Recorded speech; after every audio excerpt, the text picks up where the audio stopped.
27e numéro de Au Féminin sur Gabon Première. Nous y sommes et toujours depuis le Onomo Hotel. Bienvenue à tous. Ce mercredi, on s'intéresse à la journée mondiale de la trisomie 21. Pour la petite histoire, la trisomie 21 a été découverte en 1959 par des médecins français. En décembre 2021, dans sa résolution A-RES-66-149, l'Assemblée générale de l'ONU a décidé de consacrer la journée du 21 mars, journée mondiale de la trisomie 21, qui sera célébrée chaque année dorénavant dès 2012. Objectif, sensibiliser le grand public allant du dépistage jusqu'à la prise en charge. Au Gabon, qu'en est-il au Centre national Ndossi à Komga pour la prise en charge d'un enfant trisomique? Pour nous répondre, Marielle Nzondon, le directeur du dit centre, est avec nous. Elle est titulaire d'un diplôme d'État en travail social, option, formation et réinsertion des enfants handicapés. Deux de ces spécialistes l'accompagnent. Tout d'abord, celle qui, après avoir suivi ses hautes études paramédicales dans un établissement du Maroc, a décidé en 2021 de rentrer au Gabon. Esther Puter est orthophoniste. Pas en reste, Cornelia Sarah Olga Dotsona, elle doit tout son cursus universitaire à l'université Omar Bongo. Cornelia Sarah Olga exerce comme maître en psychologie clinique et psychopathologie au Centre national Ndossi à Komga. Et puis, celle qui vient nous ouvrir son cœur pour nous parler de la pathologie de son enfant, Grâce Aoulaou, est chef d'entreprise, mariée, mère de 5 enfants, dont un est porteur de la trisomie 21. Et voilà pour le fil conducteur au féminin. C'est parti sur Gabon Première.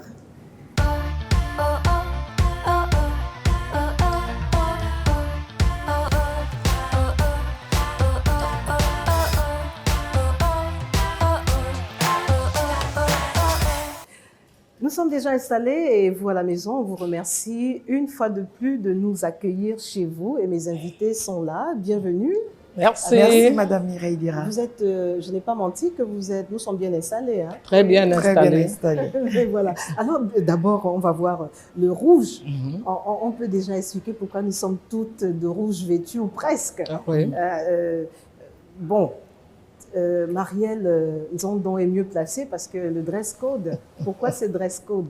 Parce que c'est un dress code qui stimule l'enfant porteur de trisomie 21. Donc, c'est par cette couleur qu'on identifie un enfant qui est porteur de trisomie 21. C'est la couleur qui les égaye. Et comme nous sommes là pour célébrer la journée de la trisomie 21, nous avons jugé utile de nous mettre en rouge pour célébrer nos enfants. Moi, je n'ai pas hésité à suivre. Quand on m'a dit rouge, j'y suis allée. Mais avant de parler de la trisomie 21, il est de coutume dans Au Féminin de procéder à un premier tour de table. Le premier tour de table, c'est parce qu'on souhaiterait que vous ouvriez les couloirs qui sont des compléments d'information sur vous. Moi, à l'entame, je dis juste l'essentiel, mais lorsqu'on est directeur d'un centre national, Ndossi à Komga, on est diplômé. Il n'y a pas que ça qu'on a fait dans la vie. Je suis directeur, effectivement, le directeur du Centre national Ndossi à Komga, pionnière, parce que je suis la première directrice de ce centre. Et je suis conseiller d'enseignement spécialisé, enseignant en langue des signes américaine et avec des brides en braille de par ma formation de réinsertion des personnes handicapées. J'ai un peu touché au braille aussi, à l'écriture des aveugles. Et avec toutes ces expériences que j'ai eues à Horizon Nouveau, à Ifata, au Sénégal, donc je dirige le centre avec ces expériences-là. Et Horizon Nouveau, hein, vous avez peut-être la primeur qui revient sous peu. Vous Bien en avez sûr. certainement entendu parler au grand bonheur des parents. Il y a quelque chose qui a retenu mon attention, le langage des signes américains. Ah oui. Ça veut dire quoi? Et peut-être dire bonjour à ceux qui nous suivent en langage des signes américains. On va essayer de suivre. Hein. Ne me faites pas faire ça seule. Elle va nous montrer et on y va pour dire bonjour. Comment on procède? Signe Mais dire américain. bonjour en langue américaine, c'est ça. On commence par là. Par le bisou. Ensuite, comme ça. Bonjour. On Bon recommence. et jour. Bon, Bon et jour. Voilà, on a appris quelque chose. Merci, Marielle Nzondon. Commencer, c'est une chose. Être le premier directeur de ce centre qui existe depuis peu, je crois, ça fait même pas 2 ans. Non, le centre a ouvert ses portes le 28 novembre 2022 et il a été inauguré le 14 juillet 2023, donc 3 mois après ma nomination. Et ça n'a pas été du tout facile. C'est pas du tout facile d'être pionnier parce que les autres doivent s'inspirer, ils doivent suivre ce que j'aurais commencé. Il faut impacter son passage, il faut le marquer de façon positive. Donc, au début, ce n'était pas facile.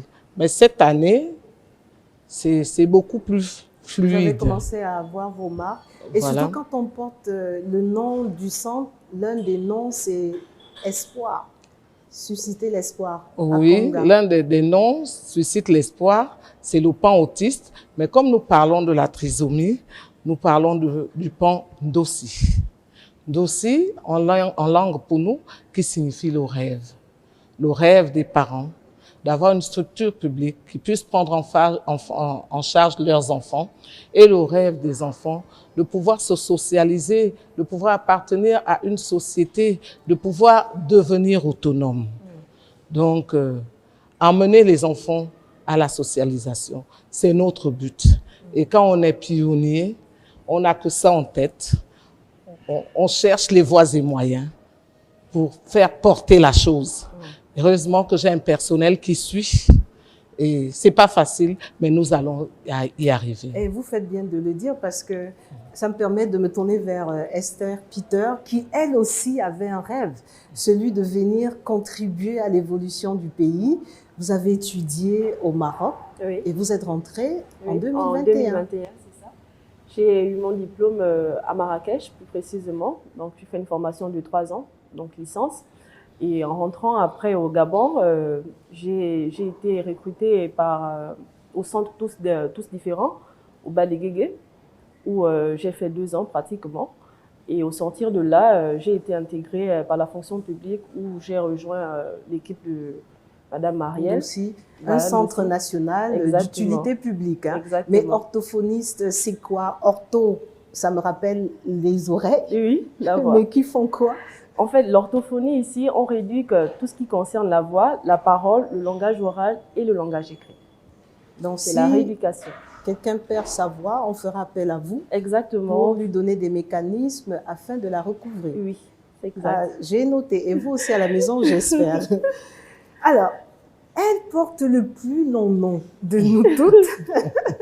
Ornelia Sarah Olga Dutsona. J'ai l'impression que les parents se disaient c'est la dernière. Effectivement, c'est ça, je suis la dernière. Je suis psychologue clinicienne et psychopathologue. Un produit de l'UOB. Hein. Oui, Elle a effectivement. fait toutes ses classes à l'université Omar Bongo pendant 6 ans. Oui, 7 ans. 7 ans. Oui, parce que le circuit normal, c'est 5 ans, 3 ans la licence, 2 ans le master. Moi, j'aurais pris la licence la 2e année et j'ai pris une année de plus pour mon mémoire. Donc, ça m'a fait 7 ans. Mais cela ne tient, j'ai terminé. J'ai terminé. J'ai exercé à l'hôpital de Mélène.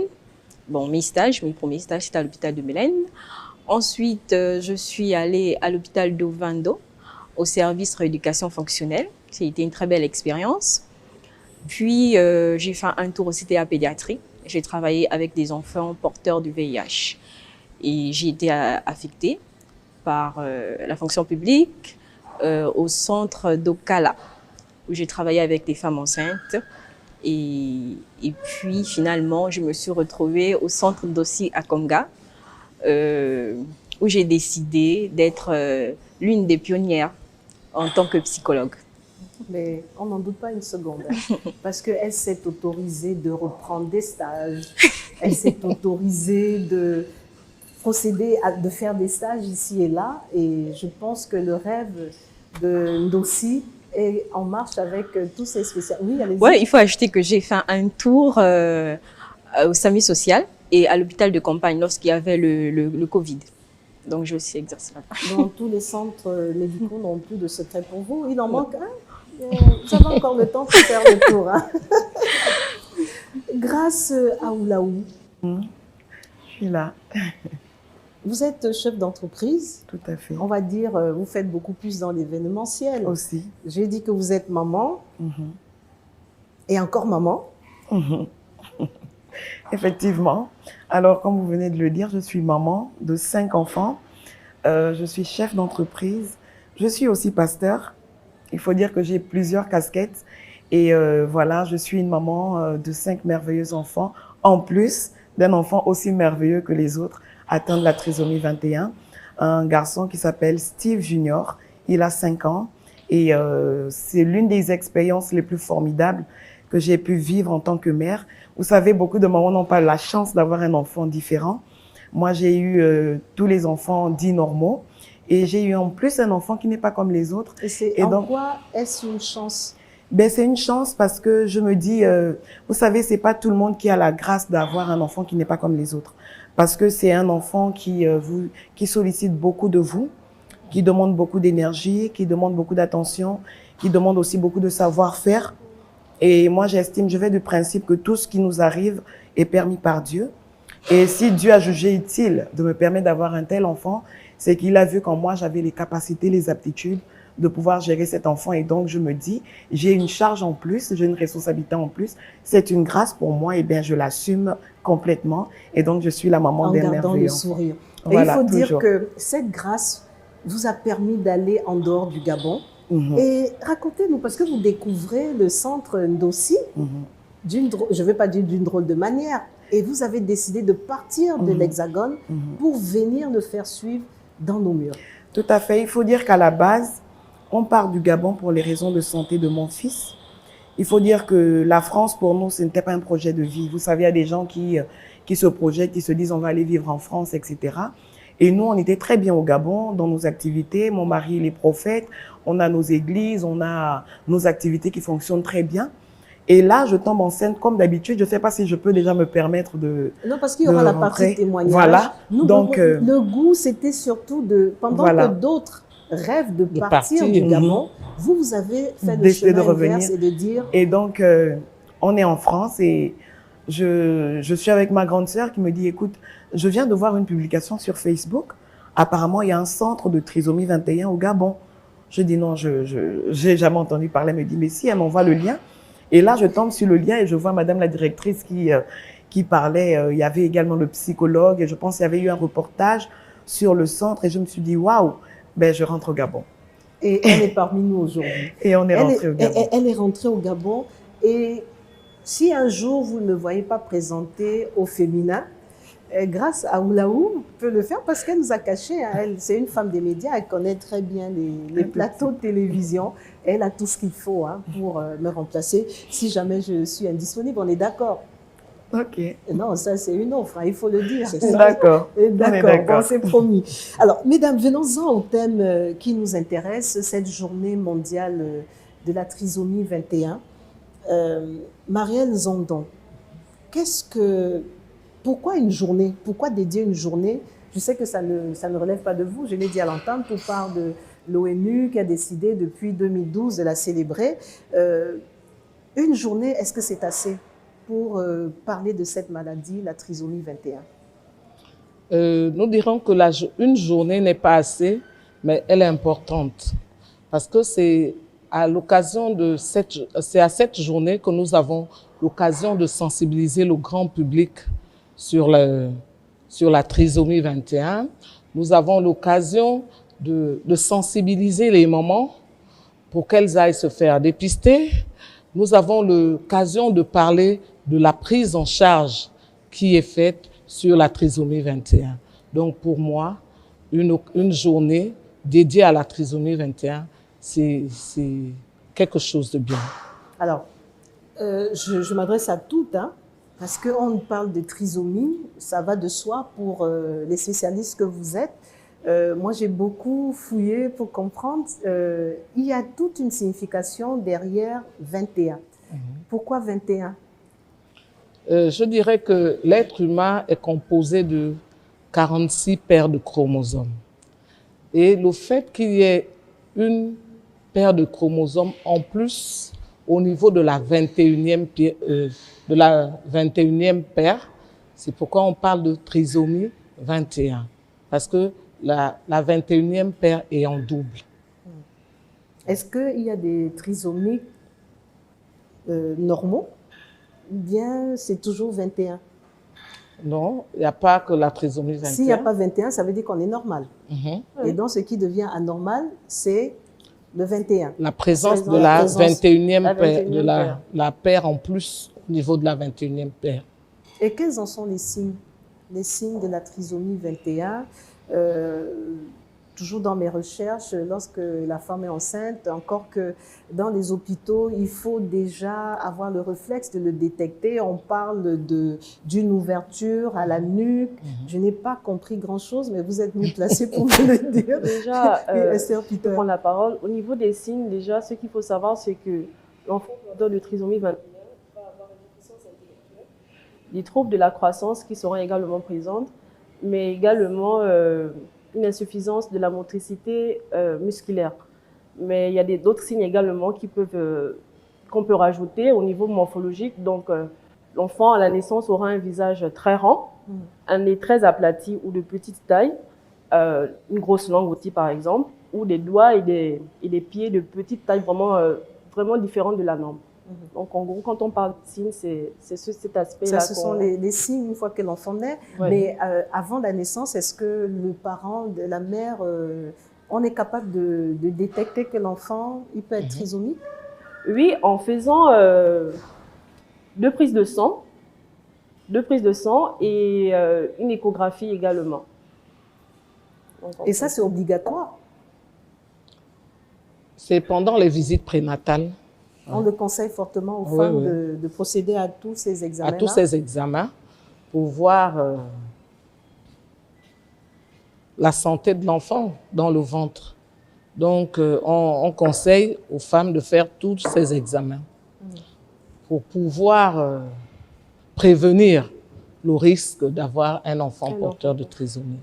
Et à partir de là, on est préparé, on peut se permettre de chercher à mieux comprendre ce qui nous attend peut-être, parce que parfois les parents sont surpris par, dans votre cas, même si on n'est pas encore dans le témoignage, grâce à Oulaou. Tout à fait. Dans mon cas, j'ai été surprise.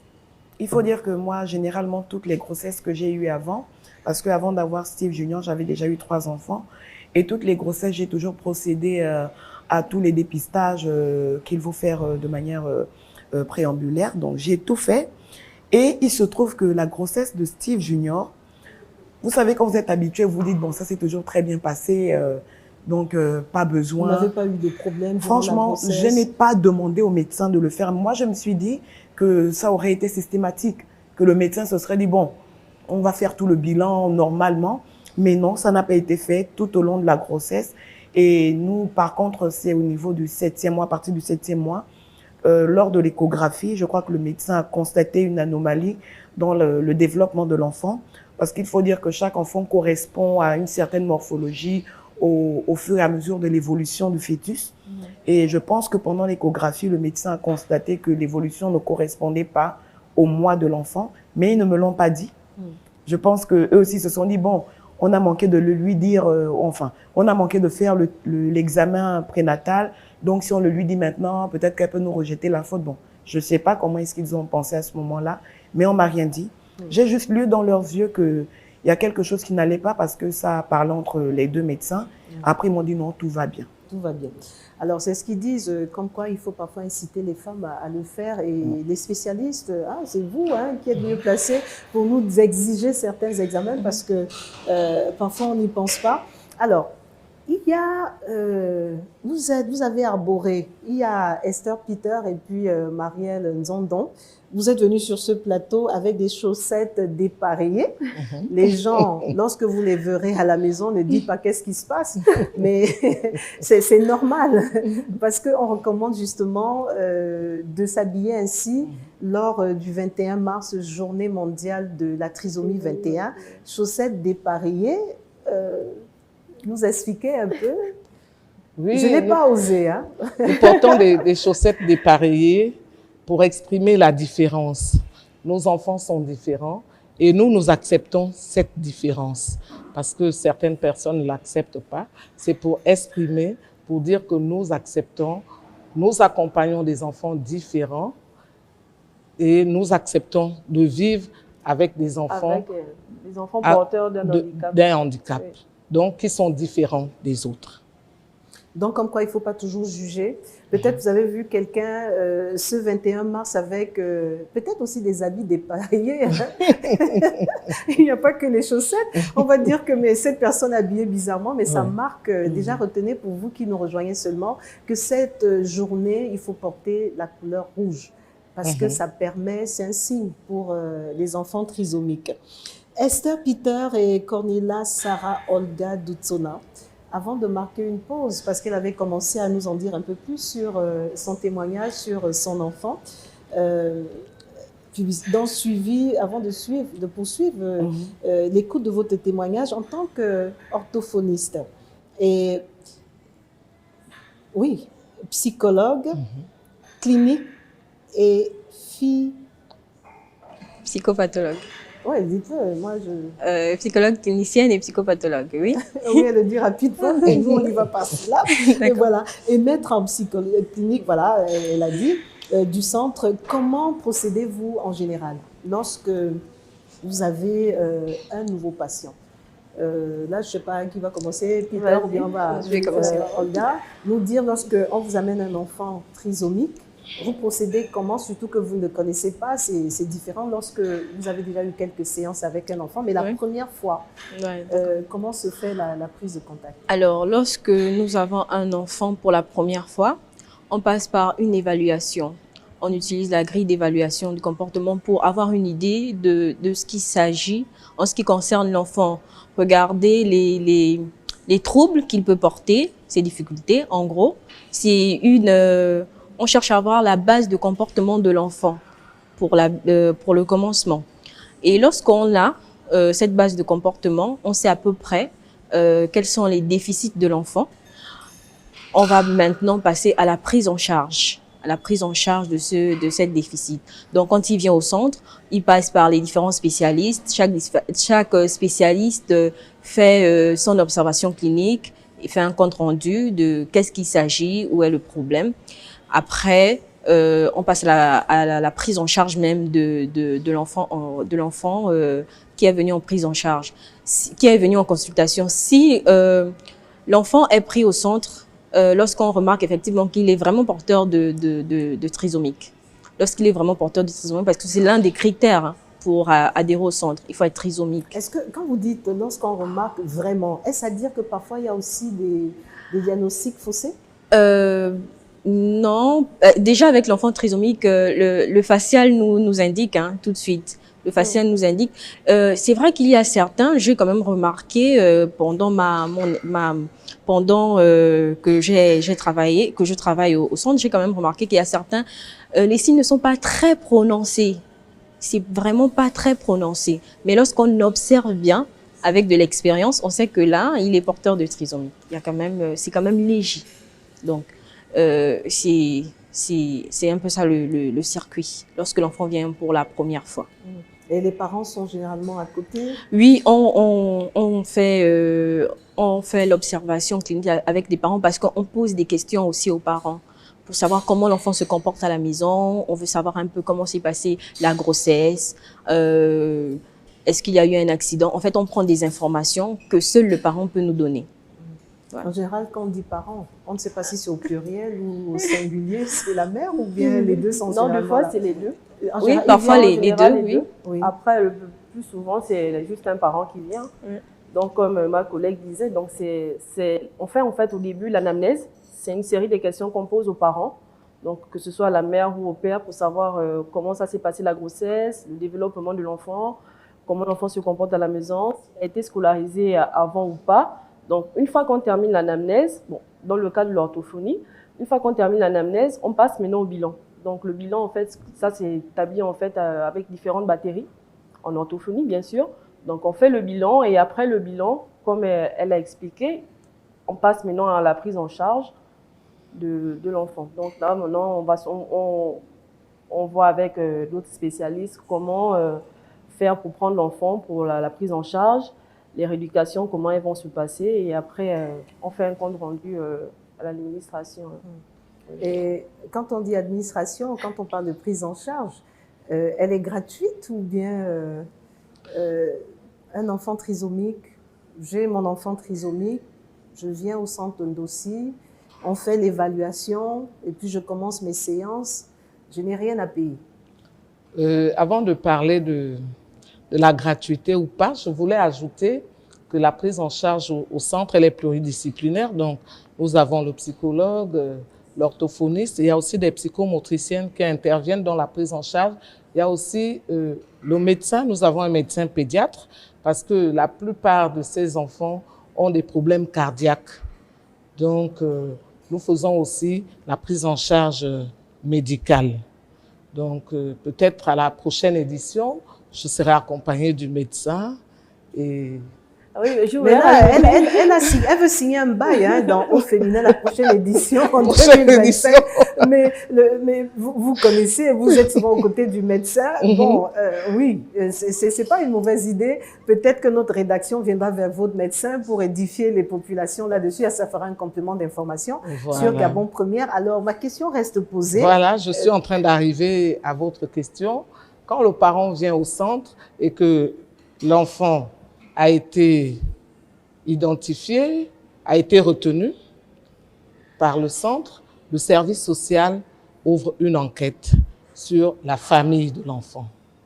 Et c'est à partir après l'enquête sociale, à partir du rapport de l'assistante sociale, que le parent pourra payer 10 ou 30 000 francs. 10 000 pour les familles économiquement faibles. Et pour les familles économiquement fortes, parce que toutes c'est des GEF. Mais ça peut aussi arriver qu'une famille économiquement forte devienne économiquement faible. À ce moment-là, on inverse le travail social, le service social travaille avec les familles. Donc, s'il arrive que nous avons eu le cas d'un enfant qui, au départ, était économiquement fort, de par la situation socio-professionnelle de son père, et qui, malheureusement, 2 mois après avoir intégré le centre, est devenu orphelin de père. Donc, nous changeons, nous le basculons auprès de la catégorie des enfants économiquement faibles qui payent 10 000 francs. Et ça, il faut le signaler. Voilà. Et nous avons aussi une prise en charge en externe. Donc, l'enfant est inscrit dans une école dite normale et cet enfant a des difficultés. Et cet enfant ayant des difficultés a besoin d'une prise en charge en externe. Donc, il vient juste pour rencontrer les spécialistes. Et cette prise en charge est de 40 000 francs. Ah, d'accord. Externe, 40 000. Ça, c'est économiquement fort? Fort ou faible? Ou faible, c'est le même prix. Parce que quand tu vas en externe, tu vas rencontrer un orthophoniste dans son cabinet. La séance est à 20 000. Oui. Tu vas rencontrer le psychologue, la séance est à 20 000. Tu vas rencontrer le psychomotricien, en tout cas les paramédicaux, la séance est à 20 000. Et étant une structure publique, nous avons fixé un montant, 40 000, pour tous les spécialistes. Pour avoir tous les spécialistes. Pour tous les spécialistes. Et l'enfant vient 4 fois dans le mois. Une fois par semaine. Oui, 4 fois dans le mois, il rencontre l'orthophonie, le psychologue et la psychomotricienne. Est-ce que c'est assez pour faire évoluer un état d'un enfant? Oui. 4 séances par mois? Voilà. Oui, allez-y. Le bilan, il est à 80 000. Hein. Si tu fais un bilan, je pense que c'est la même chose chez vous, les orthophonistes. Oui. Voilà, si tu fais un bilan de psychologie ou un bilan orthophonique, c'est 80 000. Donc, il faut voir que les prix sont assez donnés. Bon, là, on n'est pas en séance de marketing. Hein. Non, parce que, juste une précision. Parce que quand on dit hôpital public, on a l'impression que tout est cadeau. Oui, c'est ça. Ça devrait, parce que lorsque quelqu'un a déjà un enfant, souffrant d'une pathologie, on sait ce que ça prend comme énergie et autres.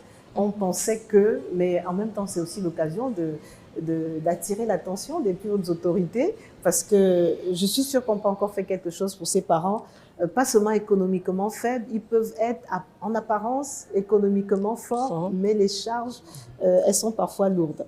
Mais je vais vous dire, Madame dira que les parents sont satisfaits, hein, parce qu'après avoir fait le tour des différentes structures privées, quand tu lui dis tu payes 30 000, tu payes 40 000, ben, il te remercie. Hein. Parce que par rapport à ce qu'ils ont dépensé, on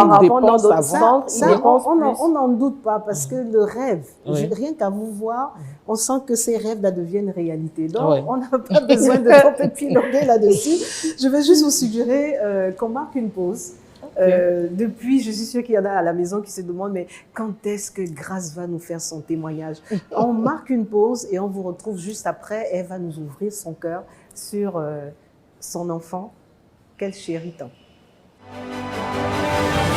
Nous relayons vos messages, avis et communiqués à travers le pays et à l'international. Vous avez un dessert, un mariage, un avis de recherche, une messe d'action de grâce, une messe de requiem, un communiqué d'ordre public. Gabon Première met à votre disposition un programme des avis et communiqués à des prix accessibles à tous. Appelez ou rendez-vous au service commercial de Gabon Première situé au 2e étage de la maison Georges Ramiré. Et voilà, dans notre petite pause publicitaire, occasion pour moi aussi de vous inviter à la maison. Si vous voulez passer des spots dans Au Féminin, c'est possible. Il vous suffira simplement de vous rendre à la maison Georges Rahuiri et le service commercial saura quoi vous dire et quoi faire pour que votre spot se retrouve dans notre émission. Alors, je l'annonçais depuis le début, sans détour, je me tourne vers Grâce Aoulaou. Ce témoignage, on sait que le bout de chou a 5 ans. Vous ne le saviez pas. Et quand vous l'avez su, quelle a été votre première réaction? Alors, comme vous venez de le dire, je ne le savais pas. Je l'ai su à la naissance, c'est-à-dire que pendant l'accouchement, déjà j'ai constaté que les contractions ne se déroulaient pas comme d'habitude. Et c'est après que j'ai compris justement les raisons pour lesquelles tout était aussi lent. Donc, j'ai finalement accouché et lors de la naissance de mon fils, il était inerte. J'avais l'impression d'avoir fait un mort-né et il a fallu qu'il soit stimulé. Mais là, j'avoue qu'à ce moment-là, je me suis dit, il y a quelque chose qui ne fonctionne pas comme d'habitude. Vous savez, il y a quelque chose souvent, la maman qui va, voilà, l'instinct maternel et on l'a nettoyé comme d'habitude, on l'a rhabillé. Et jusque-là, je ne l'avais pas encore regardé. Je suis montée en chambre, je l'avais pas encore regardé, il était avec mon mari, il était tout content, il y avait la belle famille, enfin ma mère était là, ma belle-mère était là. Et jusque-là, j'avais pas vu l'enfant. Et quand j'ai pris mon fils au bout de 3 heures de temps après que je l'ai accouché, parce qu'il fallait qu'il mange, déjà il n'a pas pleuré, il voulait pas manger, il n'avait pas faim. Généralement, un bébé quand il naît, il pleure, il veut manger. Lui, c'est moi à la limite qui me suis dit, mais ça fait quand même un moment, il faut bien que je lui donne à manger. Et là, quand je le regarde, tout de suite, moi je connais un peu les traits physiques des enfants atteints de la trisomie 21. Tout de suite, quand je vois son front, il est un peu aplati, le nez, il est un peu aplati, je me dis, est-ce qu'il n'a pas la trisomie 21? Je me suis tout de suite dit, est-ce qu'il n'a pas la trisomie 21? Après, je me suis ressaisie, j'ai dit non, je suis peut-être en train de m'imaginer des trucs. Et après, j'ai essayé de l'allaiter, il n'arrivait pas à téter. J'ai insisté, il n'arrivait pas à téter. Ensuite, j'ai fait savoir aux infirmières que voilà, l'enfant, il n'arrive pas à manger, ça fait des heures. Elle aussi, elle ne savait pas ce qui se passait. On m'a dit, bon, peut-être il va manger après. Donc, il a fait quasiment 2 jours sans manger. Il n'avait pas envie enfin, il n'arrivait pas à prendre le sein. Donc, toujours, on ne comprenait pas ce qui se passait. Et Au bout du 3e jour, il a essayé quand même avec le biberon, on a essayé de lui donner. C'est quand on a mis le biberon qu'on s'est rendu compte qu'il arrivait à téter. Et le pédiatre a fait savoir à mon mari à la consultation que l'enfant présentait des caractéristiques, mais n'avait pas dit de quoi est-ce qu'il s'agissait. Elle disait qu'elle va confirmer à la sortie. Donc, le jour vous voyez, quand on va sortir, le pédiatre consulte l'enfant et tout. Et là, elle me dit ça d'une manière assez... bon, j'ai trouvé un manque de professionnalisme quand même dans sa manière de passer l'information. Vous savez, dire à un parent que votre enfant atteint la trisomie 21, c'est pas une petite information que vous lui donnez. Encore faudrait-il déjà savoir ce que c'est. Voilà, il faut savoir ce que c'est. Je pense qu'il faut beaucoup de pédagogie, il faut la manière quand même de transmettre le message. Et là, elle regarde l'enfant et dit, mais votre enfant là, on dirait qu'il a la trisomie 21, hein? Il est malade. Genre, elle dit ça d'une manière désinvolte. Et là, tout de suite, j'étais pas surprise, mais ça m'a fait comme... Ben, c'est ce que tu avais vu. Parce qu'à ce moment, on a besoin d'attention. Oui. Déjà de digérer ce qu'on vient de constater et qui est confirmé par un spécialiste. Et là, elle nous dit ça comme ça. Mon mari et moi, je m'écroule tout de suite parce que sur le coup, c'est un gros choc. Ça fait mal. Tu te dis, mais pourquoi? Qu'est-ce qui n'a pas marché? Je pense que c'est la seule fois où j'ai vraiment pleuré. Et ce jour-là, j'ai pleuré devant le médecin. Il y avait pas d'empathie, il y avait pas de... C'est ça qui m'a vraiment fait mal, quoi. Vous dites quand même, on vous annonce une nouvelle comme ça, la personne doit quand même vous manifester de l'empathie. Il y a quand même une manière d'aborder l'affaire. Et puis, elle dit, bon, écoutez, et puis, en plus de ça, il n'a pas de testicules, votre enfant, hein. En plus de ça, il a la jaunisse, votre enfant. C'est que ça allait de nouvelle en nouvelle, de mal en pire. Et mon mari m'a consolée, on a pris l'enfant. On lui dit, mais docteur, qu'est-ce qu'on doit faire? Ben, vous reviendrez voir. Ça, c'est le médecin, c'est pas le pédiatre. L'infirmière, c'est le médecin qui vous... Le pédiatre. Le médecin. Et un elle pédiatre dit, formé. Vous reviendrez dans 3 jours et puis on va confirmer. Mais je pense qu'il va falloir que vous voyez, hein, parce que la trisomie 21... Et là, elle parlait à mon mari, moi, j'étais plus là. Elle commence à déballer, la trisomie 21, c'est un handicap très fort. Hein, je ne sais pas comment vous allez vous en sortir avec l'enfant. Vraiment, ce ne sera pas facile pour vous et tout. Et tout de suite, on sort de son bureau. Mon mari et moi, on est déboussolés. Je ne sais même pas comment informer à ma mère. Les parents sont contents, elle porte l'enfant. J'étais silencieuse de l'hôpital jusqu'à la maison. Je suis rentrée directement dans ma chambre, j'ai commencé à pleurer. J'ai pleuré. Vraiment, c'est le jour où j'ai vraiment pleuré, j'ai évacué. Pour moi, je voyais que le pire, je me suis dit, mais qu'est-ce qui va devenir mon enfant? Il ne sera rien. Avec toutes les informations que je viens de recevoir, j'ai construit un monstre. Et j'ai eu beaucoup le soutien de mon mari. Vous savez, malheureusement, il y a des familles, quand vous avez ce genre d'informations, les hommes ont tendance à jeter le tort sur la femme, que c'est de ta faute si ça s'est passé comme ça. Et moi, j'ai eu vraiment la grâce d'avoir un homme très protecteur à ce moment-là, très compréhensif. Il m'a beaucoup épaulé. À la limite, c'est comme si il ne ressentait même pas la douleur que j'avais. Lui, ce qu'il voulait, c'était vraiment que je sois bien. Et comment on vous apprend que, de façon brutale, hein, que l'enfant est porteur de trisomie 21. Avez-vous eu envie de changer de pédiatre parce qu'on a le droit? Oui. Avez-vous informé la hiérarchie aussi parce qu'on a le droit quand ça se passe comme ça, il faut connaître ses droits. Et comment avez-vous commencé à vous informer sur cette pathologie? Tout de suite, dès que j'ai eu l'information, je suis rentrée à la maison, je suis direct allée sur Internet. Et c'est ce qui m'a donné un peu plus de lueur d'espoir. Parce qu'il faut dire que je suis aussi quelqu'un de très dynamique. Je me dis, bon, je pleure sur le coup, c'est bon. Maintenant, qu'est-ce que je dois faire? J'ai un enfant atteint de trisomie 21. Il faut bien que je me renseigne, il faut bien que je sache quoi faire. Je savais déjà ce que c'était la trisomie 21, mais vous savez, quand ça ne vous concerne pas, vous ne vous renseignez pas, voilà, vous trouvez pas trop l'intérêt à... Voilà. Mais là, je me suis vraiment mise dessus, je suis allée sur Internet, j'ai commencé à faire des recherches, j'ai commencé un peu à voir comment les enfants atteints de la trisomie 21 avaient un avenir à Dieu. Mais ce sont des choses que je ne retrouvais pas forcément au Gabon. Parce qu'il faut dire que j'étais peut-être pas très renseignée, mais pour moi, j'avais pas de structure au Gabon qui pouvait répondre à tout ça, qui pouvait donner à mon fils un avenir que j'espérais pour lui. Et je suis repartie le lendemain à l'hôpital voir le médecin qui m'a suivi tout au long de la grossesse pour lui dire que voilà ce que j'ai appris comme nouvelle et que j'étais un peu déçue de leur manière de procéder. J'ai un peu fait part de ça et puis là, elle commence à dire « mais oui, mais c'est pas comme ça qu'elle aurait dû vous dire. Il y a quand même la manière de faire. » J'ai dit « bon, on va pas revenir là-dessus. » Et elle encore, je lui dis « docteur, moi, je pense que je vais voyager pour mon fils. » Comme quoi, on est prêt à tout pour nos enfants. J'avais déjà des enfants, mais je me suis dit je vais offrir à mon fils le meilleur. C'était le premier. Oui.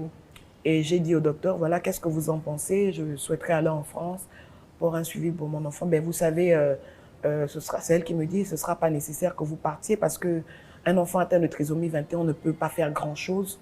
Et même si vous partez, moi j'ai mon neveu, il atteint de trisomie 21, oui, il est pareil, il ne peut rien faire.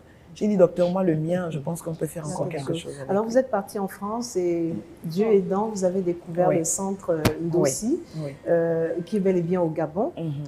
Vous y êtes revenu et comment ça se passe?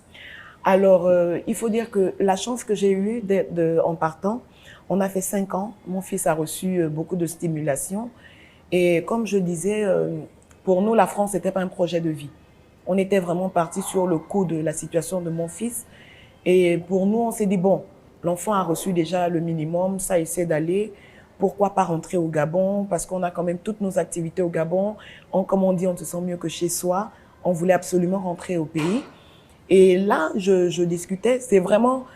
Moi, je crois beaucoup au miracle. Hein. C'est normal, je suis chrétienne, je suis pasteur. Et on était, je crois, au mois de juillet. J'en parlais avec ma grande sœur. Mon mari et moi, on en parlait tous les jours. On s'est dit, il faut qu'on rentre au Gabon, on veut rentrer. Mais qu'adviendra-t-il de notre fils? On a connaissance d'un centre qui existe, mais est-ce qu'il y aura de la place? On connaît un peu souvent comment les choses se passent au Gabon. Souvent, soit il faut connaître un tel pour intégrer l'enfant. Est-ce qu'on se posait beaucoup de questions? On voulait rentrer, mais on avait toujours ce petit truc-là qui se disait, notre fils, il n'aura pas d'avenir au Gabon. Et un jour, j'ai ma grande sœur qui m'appelle. Elle me dit, mais je viens de voir sur Facebook, il y a un centre qui a ouvert au Gabon. J'ai dit, un centre? Oui, un centre de trisomie 21 et d'autisme. Et là, elle m'envoie le lien. Et tout de suite, je regarde, je dis, waouh. Je vois le numéro de téléphone, j'appelle, je suis tombée sur une dame. J'ai dit, le centre, il est réel? Oui, le centre existe. C'est elle qui est en face de vous. Et elle me dit, je lui demande, est-ce que les inscriptions ont commencé? Parce que je me suis dit, autant anticiper, parce que je pense qu'il y aura une forte demande. Je suis encore en France, mais j'aimerais anticiper sur l'inscription. Et là, elle me dit, non, les inscriptions, c'est pour septembre, mais vous viendrez, il n'y a pas de problème. Et les gens auront plus de choix. Il y a le centre Ndossi à Komga, Horizon Nouveau, va renaître de ces centres. Et nous sommes contents pour les parents, parce que Marielle le disait, elle est passée par Horizon Nouveau, elle y a fait ses classes. Et vraiment merci parce que vous gardez le sourire. Quoi qu'il arrive, comme quoi, tant qu'il y a de la vie, il y a de l'espoir. Et vous avez tout dit, parce que même des questions, je voulais savoir comment ça se passe. Je veux juste profiter de l'occasion pour dire, vous savez, généralement, lorsqu'on a des enfants malades, surtout atteints de handicap, parce que la trisomie 21, ce n'est pas une maladie, c'est un handicap. Quand on a souvent des enfants atteints de handicap, on a tendance à se dire que c'est fini. Et ça, j'avoue que moi, je l'ai dit, je l'ai pensé. Mais il suffit de voir les choses différemment, de se renseigner, de s'informer. Et lorsqu'on s'informe, on comprend que ces enfants-là ont de l'avenir, eux aussi. D'eux peuvent sortir de choses formidables. Moi, aujourd'hui, quand il y a des endroits où je vais avec mon fils, si j'avais eu l'occasion de l'emmener ici, je vous le présente, vous n'allez pas croire du tout qu'il atteint de trisomie 21. Déjà que lui, il a la chance de ne pas avoir trop de traits physiques. Donc, il n'a pas trop de marques. Donc, il faut vraiment être un expert pour savoir que cet enfant atteint de trisomie 21. Mon enfant, aujourd'hui, il verbalise. Parce qu'il faut savoir que la trisomie 21, comme le disait tout à l'heure l'orthophoniste, ça atteint beaucoup... ça atteint l'enfant dans plusieurs endroits. Donc, l'enfant a du mal à parler. Il a un déficit mental. Donc, c'est vrai qu'il y a des choses qui restent encore à faire. Mais il a eu une très bonne évolution. Aujourd'hui, mon fils, il verbalise, il est autonome. Il y a des choses qu'il sait faire tout seul. Il va aux toilettes tout seul, il mange tout seul. Il sait ce qu'il veut. Il a encore 5 ans, mais je sais qu'en grandissant, il va acquérir beaucoup de choses. Mieux, et je profite de l'occasion. Qui se dégage de vous. Et ils ont besoin de beaucoup d'amour, beaucoup d'attention. Ils ont besoin qu'on les prenne comme les autres parce qu'il ne faut pas les stigmatiser. Comment ça se passe avec ses autres frères et sœurs? Il a été très bien intégré. Déjà, il faut expliquer aux enfants, aux autres. Nous, mon mari et moi, on a pris le temps d'expliquer aux frères et aux sœurs que votre frère, il est malade. Il est différent. Il est différent de vous. Et prenez cette différence vraiment comme étant une force parce qu'on n'est pas tous pareils. Et je leur ai dit que même vous êtes tous dits normaux, mais vous avez tous des différences. Au regard de tout ce qu'on a reçu comme explication jusque-là, la trisomie, on n'en guérit pas. Non. Vous êtes d'accord avec moi? Liste d'attente, oui, parce que quand on est sur liste d'attente, on espère que d'autres partiront et pour se faire remplacer. Quand vous dites liste d'attente, elle est de combien à peu près? Une centaine? Sur la liste d'attente? Oui. Non, pour le moment, il y a une vingtaine qui attendent parce que plusieurs ne connaissent pas le centre. Hein? Et de deux, certains cachent encore leurs enfants. Ils ne veulent pas sortir leurs enfants. Ils ont honte de sortir les enfants. Maintenant, ceux qui sont sur liste d'attente, ce que nous faisons, c'est que quand les parents viennent, généralement, ils viennent avec les enfants. Hein? Ils ont déjà fait leur sac pour dire à l'enfant que je t'amène à l'école. Mais ce qu'on fait, c'est que quand le parent vient avec l'enfant, nous évaluons déjà cet enfant. Nous procédons tout de suite à l'évaluation. Au moins, quand l'enfant, le parent repart, il est sur liste d'attente, mais il sait ce qu'il est question sur son enfant. Au moins, il n'est pas reparti comme ça. Et c'est vrai, le handicap ne finit pas parce que nous prenons les enfants à partir de 0 à 3 ans pour le pan trisomique, parce que plus la prise en charge est précoce, mieux elle est sûre de réussir. Donc, les enfants qui vont bientôt atteindre l'âge de la sortie, nous mettons des ateliers pour les accompagner dans la vie professionnelle. Donc, il y a des places qui se libèrent ou qui vont se libérer. Voilà. Alors, question ouverte, très rapide, ça passe très vite. Hein. Est-ce que deux parents trisomiques peuvent avoir un enfant qui ne porte pas la pathologie? Question ouverte. Là, je ne sais pas si vous êtes habilité à répondre, vous avez des soupçons de réponse. Si quelqu'un d'autre a à dire, il pourra ajouter. Donc, je voudrais dire ici que la femme porteur de trisomie a une fertilité normale. Donc, si elle se met avec un homme qui n'est pas porteur de trisomie, elle a de fortes chances d'avoir un enfant dit normal. Mais si elle se met avec un homme qui est porteur de trisomie, déjà, les hommes porteurs de trisomie ont une fertilité réduite ou presque pas. Donc, ils ont soit une fertilité réduite ou ils n'en ont même pas. Donc, pour ceux qui ont la fertilité réduite, vous comprendrez qu'ils feront un enfant porteur de trisomie. Et pour les hommes, il faut dire aussi qu'il y a Jeanne Ebory. Hein. Aujourd'hui, on peut aller se faire inséminer si on veut avoir un enfant et puis accéder à ce rêve-là qui est réalité au centre. Alors, mesdames... Je voulais juste rajouter, Madame Dira, permettez-moi en fait, pour les enfants porteurs de trisomie 21, il y a ce qu'il faut savoir, c'est que leur fertilité est très amoindrie. Donc, selon les spécialistes de santé, donc, un enfant porteur de trisomie 21 peut avoir un enfant, pas forcément avec ne portant pas ce handicap. Donc, il peut faire un enfant, mais pas forcément avec un handicap de la trisomie 21. Donc, alors, je vous propose, on va passer juste un jingle et on va faire place au conseil pratique et ça va être vos mots de fin pour parler à tous ceux et celles qui nous regardent à la maison. Qu'avez-vous envie de leur dire en termes de conseils? Ce petit jingle et la parole sera à mes invités. Alors, le seul conseil que je peux donner aux parents avec des enfants porteurs d'un handicap de trisomie 21, c'est de beaucoup les stimuler à la maison, beaucoup communiquer, ne pas les laisser dans leur coin, mais beaucoup travailler le langage et la pratique. Je ne sais pas quoi dire. Alors, je sais pas quoi dire. le conseil que je peux donner aux parents, c'est de mettre en place un lien affectif. Vraiment stimuler la dynamique familiale. Communiquer avec l'enfant, jouer avec l'enfant, se balader avec l'enfant. En fait, tout ça met en place l'affection qui va stimuler l'apprentissage de l'enfant. Donc, faites des câlins à vos enfants, aimez-les, dites-leur que vous les aimez, passez du temps avec eux et tout sera mis en place au niveau de l'apprentissage parce que c'est très important de se sentir aimé. Et celle qui connaît déjà tous les modes d'emploi? Alors moi, je vais particulièrement m'adresser aux familles. Je vais m'adresser aux mamans. J'aimerais leur dire d'être fortes. Vous savez, Dieu ne permet rien pour rien. Si vous avez eu cet enfant, c'est que Dieu sait que vous avez des capacités en vous de gérer cette situation. Je conseillerais aussi aux papas de soutenir leurs femmes pendant ces moments. Ce sont des moments où on a le plus besoin de soutien.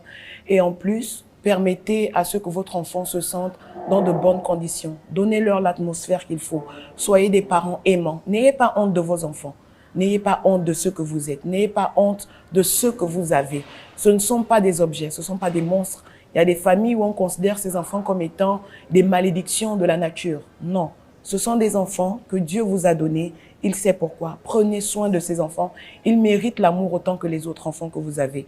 Aussi, j'aimerais vous dire, quand ces enfants, il y a de l'avenir, regardez seulement grand au travers d'eux et vous verrez des grandes choses sortir d'eux. Et celle qui ne dira pas le contraire, c'est la directrice du Centre national, Ndossi Akomga. Effectivement, je ne dirais pas le contraire. Je dirais simplement que les parents doivent aimer leurs enfants, certes, mais les parents doivent éviter de surprotéger les enfants. C'est des enfants avec des différences, mais c'est aussi des enfants comme les autres. La surprotection n'arrange pas beaucoup de choses. Donc, qu'on les traite comme tous les autres enfants pour pouvoir faire les limites, pour pouvoir poser les limites dans l'éducation des enfants. Je voudrais donner un autre conseil, c'est que plus la prise en charge est précoce, mieux on est sûr de réussir. Amenez les enfants au centre, nous allons les prendre en charge. Nous les prenons en charge à partir de la naissance. Les enfants porteurs de trisomie, la prise en charge se fait à partir de la naissance. Donc, emmenez les enfants et évitez de les cacher. Donc, voilà, le message est passé, surtout au féminin. Retenez que la trisomie 21 est une maladie génétique. J'ai retenu, il ne s'agit pas de sorcellerie. Il faut aimer vos enfants. Il ne faut pas avoir honte de les chérir, de les présenter. Et l'entourage aussi compte. Il faut accompagner ces personnes qui vivent avec ces enfants particuliers qui sont différents, mais qui recherchent l'amour, comme on l'a dit tout au long de l'émission. Merci, mesdames, d'être passées, nous édifier sur cette pathologie. Un merci spécial à Grâce Aoulaou. Ce beau sourire vous nous donnez envie vraiment que c'est normal, oui, que c'est possible. Votre sourire en dit long. Et merci à toute l'équipe qui m'accompagne toujours. Et merci à vous à la maison d'être des nôtres. On vous retrouve dans 15 jours, mais ça, ce sera avec une autre histoire. Au revoir.